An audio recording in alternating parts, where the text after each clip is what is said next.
সংজ্ঞা শিখেছি গত 2 দিন ধরে। আপনারা নিশ্চয়ই শুনেছেন সড়ক সেতু মন্ত্রী যিনি আছেন রবিউল ভাই, তিনি এক সংজ্ঞা আমাদেরকে শিখিয়েছেন। রবিউল ভাইয়ের চেহারাটা দেখলে আমার একটা টকশোর কথা মনে হয়। এই চ্যানেলের এই হিজড়াটা আছে না, সময় ইসলাম, এটা এক টকশোতে ওনারা ডেকে নিয়ে সময় ইসলাম যখনই বিএনপির কোনো লোকজনকে ডাকতো, এদেরকে আওয়ামী লীগের সাথে মিলে একসাথে অ্যাটাক করতো। তো এর এক পর্যায়ে রবিউল ভাই সব খুলে টুলে দিয়ে উনি টকশোর মাঝখানেই বের হয়ে চলে এসেছিলেন। ওটা আমার খুব মনে হয়, এবং উনি কথাবার্তাও খুব সুন্দর করে বলতেন। তো হঠাৎ করেই ধরেন বিএনপির লোকজনের এই নির্বাচনের পরের দিন থেকে ওনাদের বডি ল্যাঙ্গুয়েজ, ওনাদের কথাবার্তাগুলো শুনলেই না মনে হয় সেই আওয়ামী লীগের একটা লোক বোধহয় কথা বলছে। একদম চেহারা, কথাবার্তার ধরন, দাম্ভিকতা, এগুলো এই ঠিক আওয়ামী লীগ যেভাবে। এই যে মন্ত্রণালয়টা, এই মন্ত্রণালয়টাও কিন্তু, এই সড়ক সেতু মন্ত্রণালয় কিন্তু ছিল কাওয়া কাদেরের। এই কাওয়া কাদেরও কিন্তু ঠিক এইভাবেই কথা শুনলেই শরীর জ্বলতো। তো বিএনপির যে ভাইদের কথা শুনলে এত ভাল লাগতো, একদম নিজের মনে হতো এরা আমার আপনজন, আমার আপন ভাই, এরকম মনে হতো। সেই মানুষগুলো হঠাৎ করে রাতারাতি এত চেঞ্জ হয়ে গেল, বিশেষ করে নির্বাচনের এই আগের থেকে। অনেকে আমাদের প্রশ্ন করেন, ভাই আপনারা কেন সরাসরি বিএনপির বিরুদ্ধে? এই আজকে যে বাংলাদেশ দেখছেন না, এটা আমরা অনুমান করতে পেরেছিলাম, এই জন্যই বিএনপির বিরুদ্ধে গিয়েছিলাম।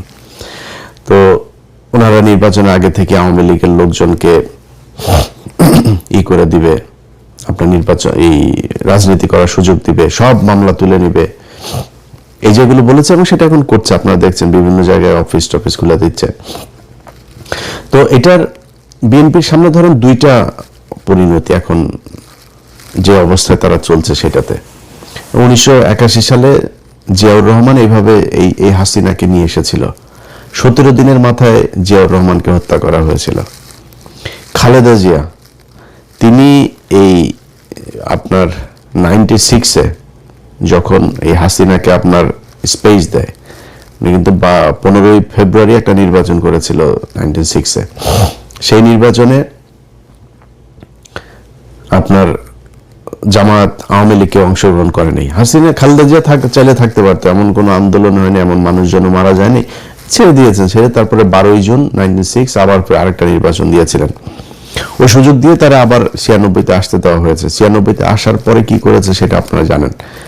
এরপরে 2001 থেকে 6 খালেদা জিয়া জোর করে থাকতে চেয়েছে, কিন্তু মানে বিএনপির সমস্যাটা হলো, বিএনপি যদি চুরিও করে, মানে ল্যাটায়া ব্যাটায়া ওইটাকে পাশা পোষা হাগু দিয়া নষ্ট করে গন্ধ বানায় ফেলে। আওয়ামী লীগ সেটা খুব স্মার্টলি করে। এটাই হলো পার্থক্য। তো এরপরে খালেদা জিয়া সুযোগ তাদেরকে দিয়েছেন। সেই সুযোগ দেওয়ার পরে 2013 সালেও আরেকবার খালেদা জিয়া সুযোগ দিলেন, 14 সালের নির্বাচনের না এসে। তো এই আওয়ামী লীগ খালেদা জিয়ার পরিবারকে কতটুকু ক্ষতি করেছে, এটা ভাই আমার বলার কিছু নাই। এটা জিয়া পরিবার জানে, তাদের পরিবারে আমার বিশ্বাস যে আমার চাইতে বেশি কষ্ট তাদের জন্য হয়। এরা যদি আসে তাহলে বিএনপির পরিণতি কি হয় সেটা 17 বছর আমরা দেখেছি, এটা নতুন করে দেখার কিছু নাই। অতএব তারা যদি এদেরকে নিয়ে আসে, এসে মনে করেন আওয়ামী লীগকে নিয়েই তারপরে করলো, তো জোর করে যদি থাকতে চায়, বাংলাদেশে খুব নিকট অতীতে আমরা এর পরিণতি দেখেছি যে সেটাতে কি হয়। বিএনপি সেই পরিণতি ভোগ করতে হবে যদি তারা জোর করে ক্ষমতায় থাকতে চায়।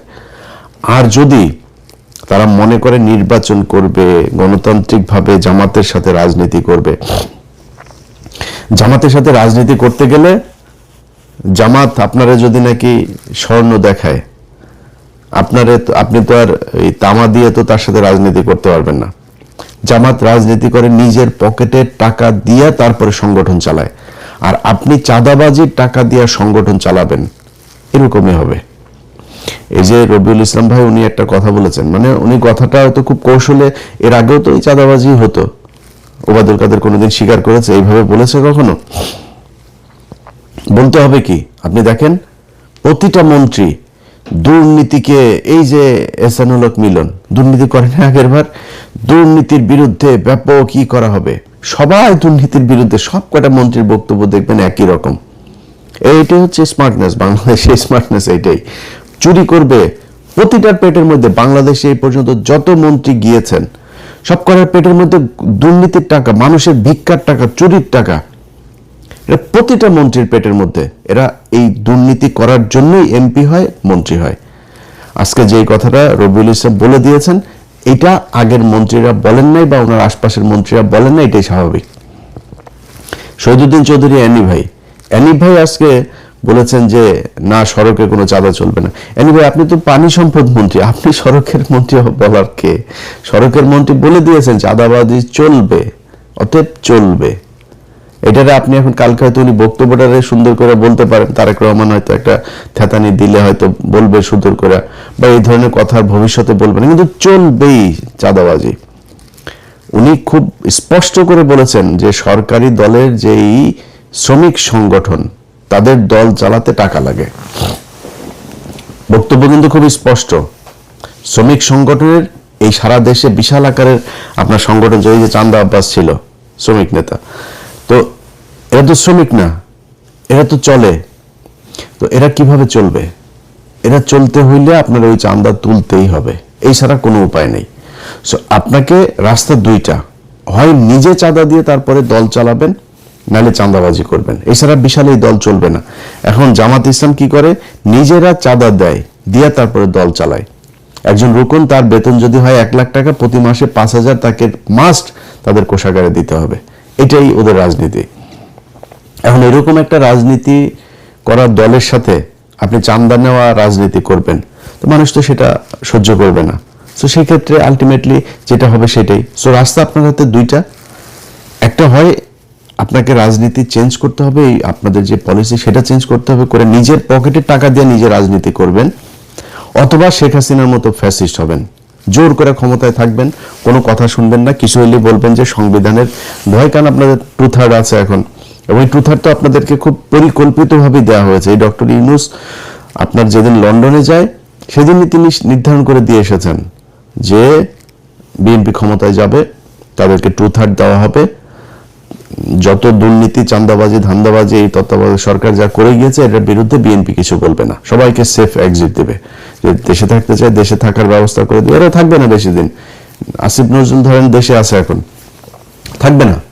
ওই যে আইসিটির ফয়েজ তায়েব চলে গিয়েছে, এগুলো সবগুলির একটা একটা করে কি কি আকাম কুকাম করেছে এই এখন ধরবো। ক্ষমতায় যখন থাকবেন তখন বলতে না পারলে ক্ষমতার পর হয়তো বলতে পারবো। সো এখন ধরা হবে একটা একটা করে। ফয়েজ তায়েবরে নিয়ে কাজ চলছে। তো এই আসিফ নজরুলরা এরা 2 দিন পরে দেখবেন চলে গেছে, টাকার তো অভাব নাই, দেশে থাকবে কেন?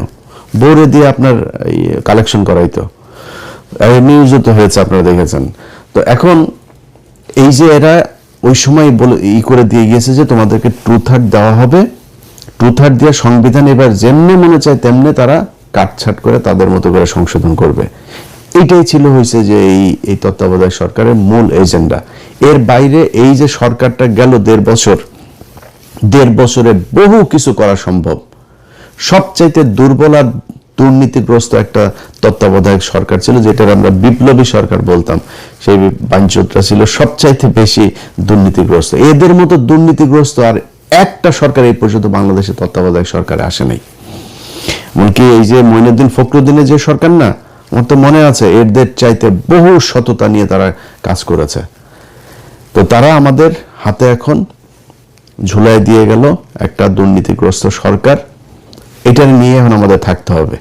তো বাংলাদেশের মানুষের কাছে আমার একটা জিজ্ঞাসা থাকবে যে এই দেশের মানুষ কি মানে এই ঝাড়ুদার হয়ে থাকতে চান, চৌকিদার হয়ে থাকতে চান? একটা দল ক্ষমতায় আসবে, তাদের কিছু এমপি থাকবে, মন্ত্রী থাকবে, তাদের এই যে পরিবারতন্ত্র, এদের চামচা হয়ে তারপরে আপনাকে থাকতে হবে। এখন এখান থেকে আপনি যদি বের হইতে চান তাহলে সিদ্ধান্ত আপনাকেই নিতে হবে।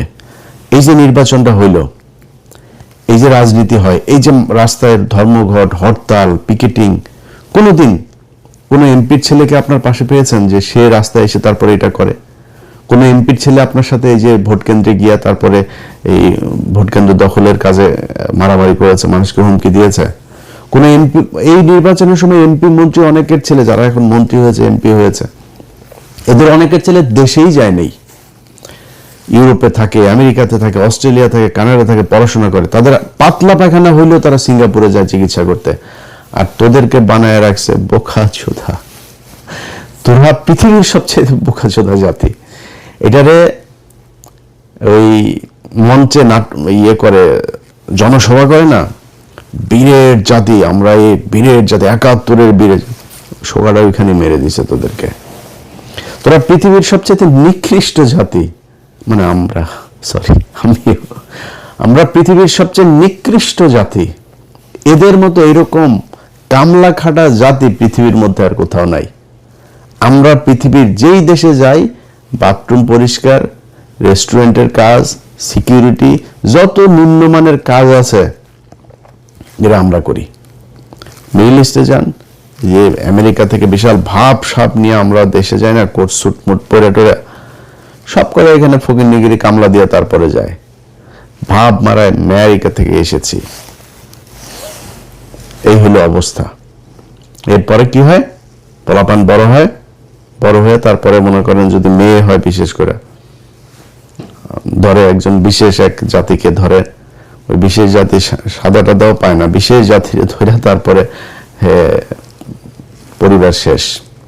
এরপরে বাপ মা বুড়া বয়সে যায়, তারপরে করে কি না এই দেশে আর থাকবো না, চলে যাই।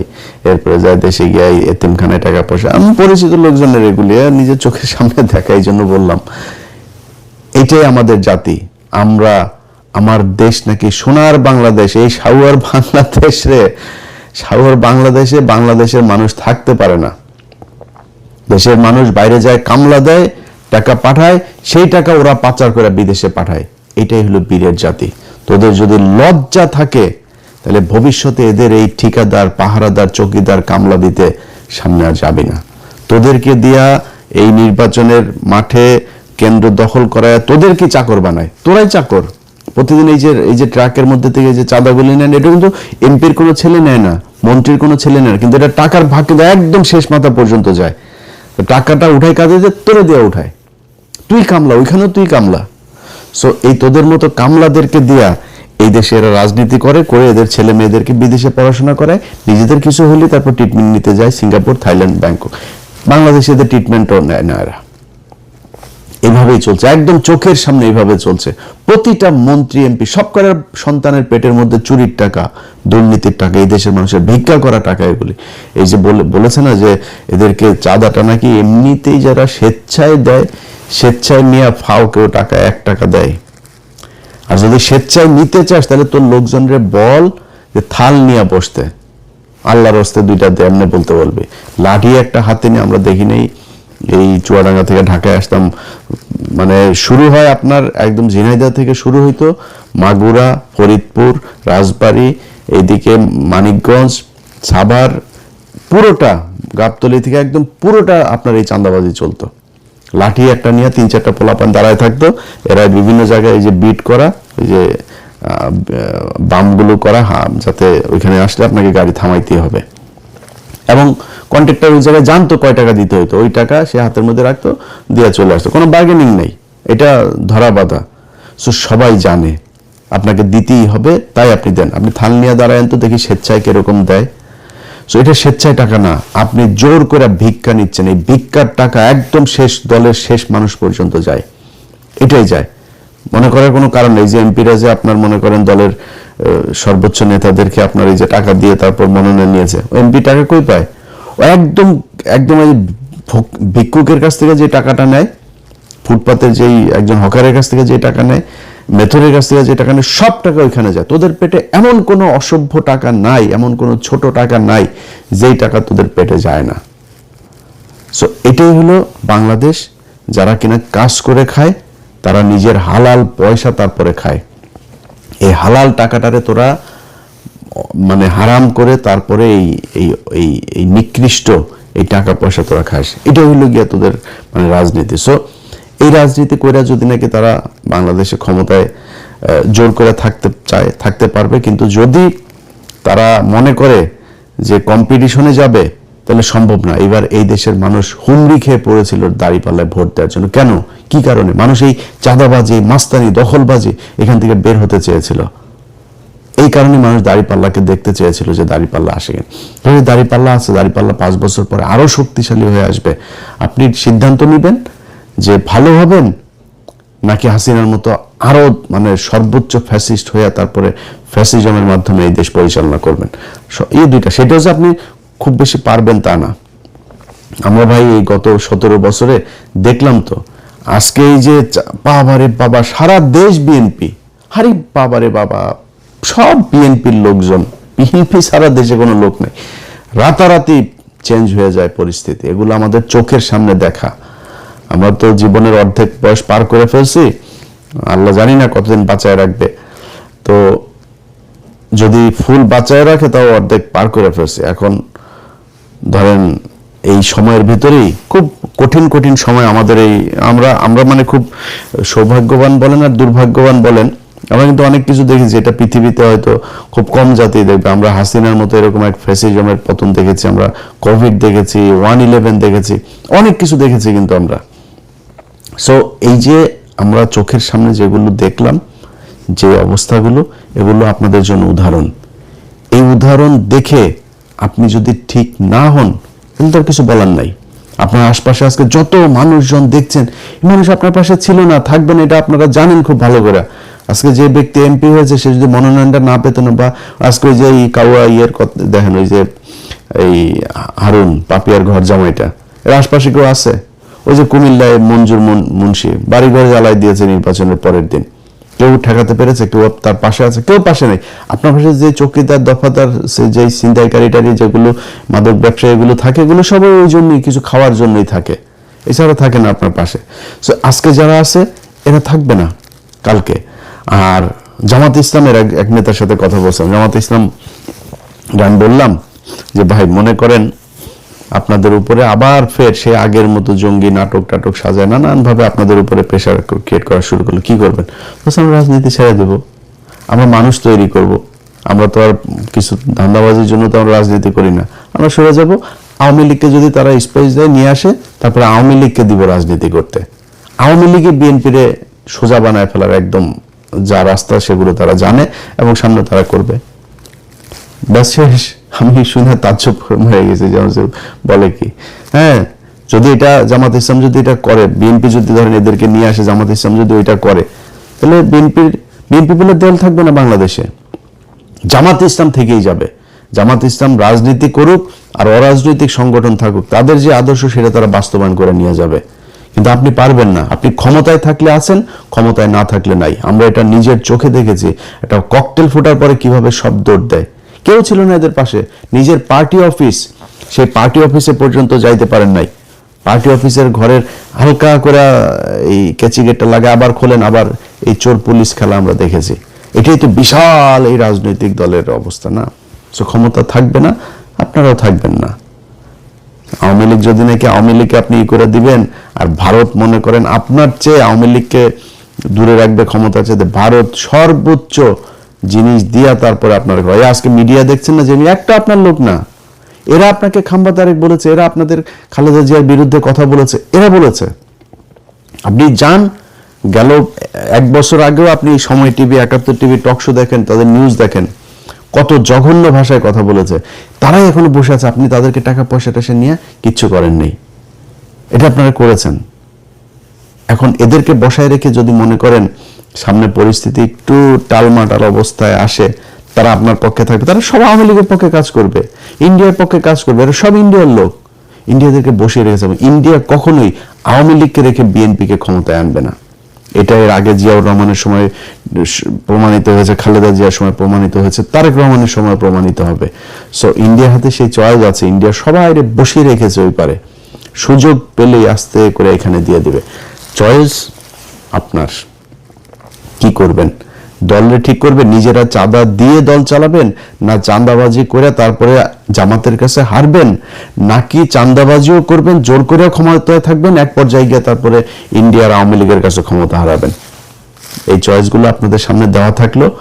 কেউ কষ্ট পায় থাকলে দুঃখিত, রবিউল ভাই আপনারাও খুব পছন্দ করতাম, ওই যে বললাম নিজের ভাইয়ের মতো মনে হতো। আপনাদের এখানে মন্ত্রিসভায় অনেক মানুষ আছে, এই যে অ্যানি ভাইও খুব অনেকবার ওনার সাথে আলাপ হয়েছে, ওনার খুব দুঃসময়ের সময় কি করব বিভিন্ন পরিকল্পনা নিয়ে কথা হয়েছে, এবং অনেক অনেক খুব পছন্দের মানুষজন আছে এই মন্ত্রিসভাতেও। তো সেই মানুষগুলো হঠাৎ করে কথাবার্তা যেন কেমনে কেমনে বলে, তো এটা খুব খারাপ লাগে। আশা করি যা বললাম এটা বুঝবেন, আপনার সমালোচনা আপনার ক্ষতি করার জন্য না। আমরাও চাই বাংলাদেশে বিএনপি আর জামাত ইসলাম দুইটা দল থাকুক, আসুক বাই রোটেশন, তারা ক্ষমতায় আসুক, একবার উনি আসুক একবার উনি আসুক, 2 বছর এই দল থাকুক, 1 বছর ওই দল আসুক, চলো কোনো সমস্যা নাই। কিন্তু সবার কম্পিটিশনটা হবে ক্ষমতায় আসার জন্য না, কম্পিটিশন হবে আমি কার চেয়ে কত ভালো রাষ্ট্র চালাইতে পারি, মানুষকে কত ভালো সার্ভিস দিতে পারি, এটার উপরে। এই যে এক বিকাশ নুরু, তারে বসানো হয়েছে আপনার প্রবাসী ইয়েতে, একে মনে করেন এখন লাইসেন্স খুলবে, চাঁদাবাজি করবে, পাগল হয়ে যাবে এর অত্যাচারে। এর দেওয়া কোনো প্রবাসী আসিফ নজরুলের দেওয়া হয়েছে? হয় নাই তো। এরকম এর দেওয়া হবে না। এই প্রবাসীদেরকে সেই 5 লাখ টাকা দিয়ে মালয়েশিয়া যেতে হবে, সেই পাসপোর্ট করতে কষ্ট হবে, আকামা করতে কষ্ট হবে, দেশে আসার পরে লাগেজ কাটবে, সব একই রকম থাকবে, এদেরকে দিয়ে হবে না এগুলো। তো তারপরেও মনে করি হোক, ভালো কিছু আশা করি। না হলে এই যে আসিফ নজরুলদের মতো এরকম সব পাবেন, টাকা পয়সা পাবেন, ইজ্জত পাবেন না। আল্লাহ হাফেজ।